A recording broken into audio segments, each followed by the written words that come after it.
The fire and fury of a new front in this 27-month-long war. In Vovchansk in Ukraine's northeast, a house burns as its owner sits covered in soot and shock. Since Friday, Russia has launched an armoured ground attack in the Kharkiv region. Ukraine fended off an invasion here 2 years ago. Now, Moscow senses an opportunity. The fighting is still taking place. The Russians were pushing us harder. Their tank arrived and the Russian assault began. Our boys got surrounded.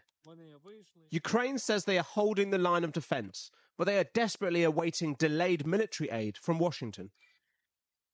Moscow claims to have captured 9 villages this weekend as they appear to close in on the city of Kharkiv. Residents watching and waiting, some now fleeing. Valentina is deaf and didn't hear when her house came under fire. She's now one of more than 2,500 who have been evacuated from the region. As the smoke billows, is Russia planning to capture Kharkiv? It's doubtful they have the capacity to do so, but Moscow may be using this moment to create a buffer zone, because over the border from Kharkiv is the Russian city of Belgorod, which has come under increased attacks. This apartment block was struck, leaving at least 7 dead and 15 injured. And as rescuers got to work, the damaged roof collapsed, covering several with rubble. Moscow has blamed Ukraine, calling it a barbaric attack. Kyiv is yet to comment. Another reason why Russia may be trying to advance in the north is to divert Ukrainian resources away from here, the battleground in the southeast. In Avdiivka, medics treat the injured from the 47th Brigade as Russian forces slowly advance. It is very hard out there on the battlefield. We are coping, but it is difficult.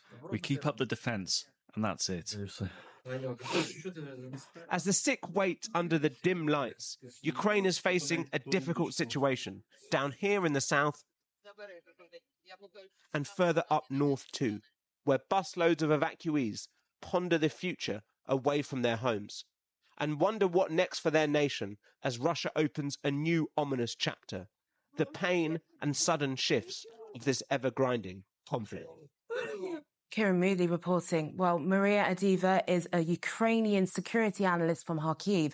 I spoke to her in the last hour and began by asking about the situation there.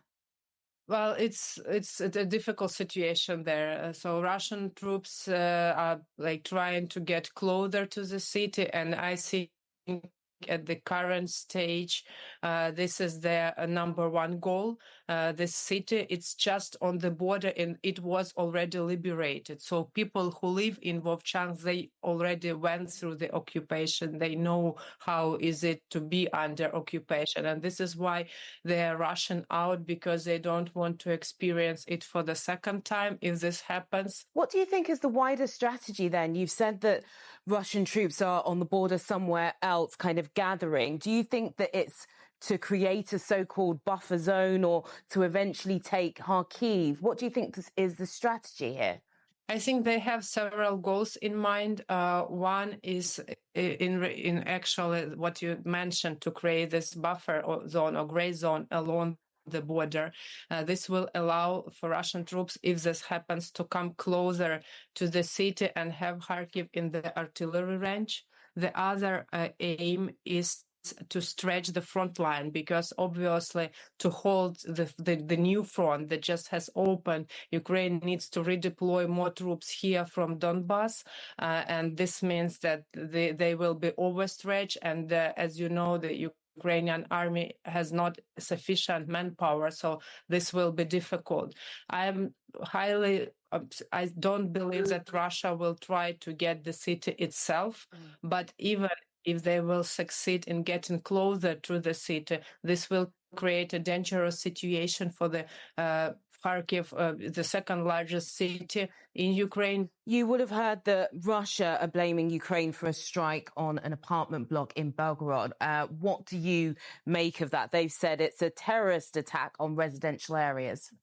I have studied the reports and OSINT reports of the different analysts, and all of them come to the conclusion that the explosion, whichever caused it, happened in the other side of the building, in the side of the building that is like heading towards north, which is not into the Ukrainian side. So there is a possibility that Russia launched this gliding bomb, which they're constantly launched towards Kharkiv, towards Vovchansk, other areas, and this bomb just was misguided and hit into the building. And just finally, we're 27 months in now. I just wonder how you are feeling and the people of Kharkiv are feeling with this renewed assault from Russia right now.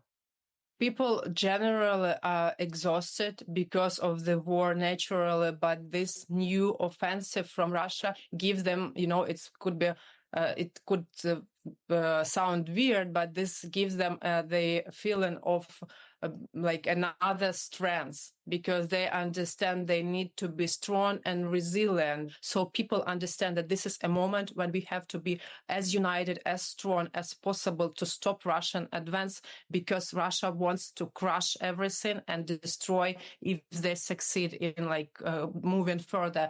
Maria Adiva, thank you very much for joining us. Thank you. Thank you for having me, Aisha.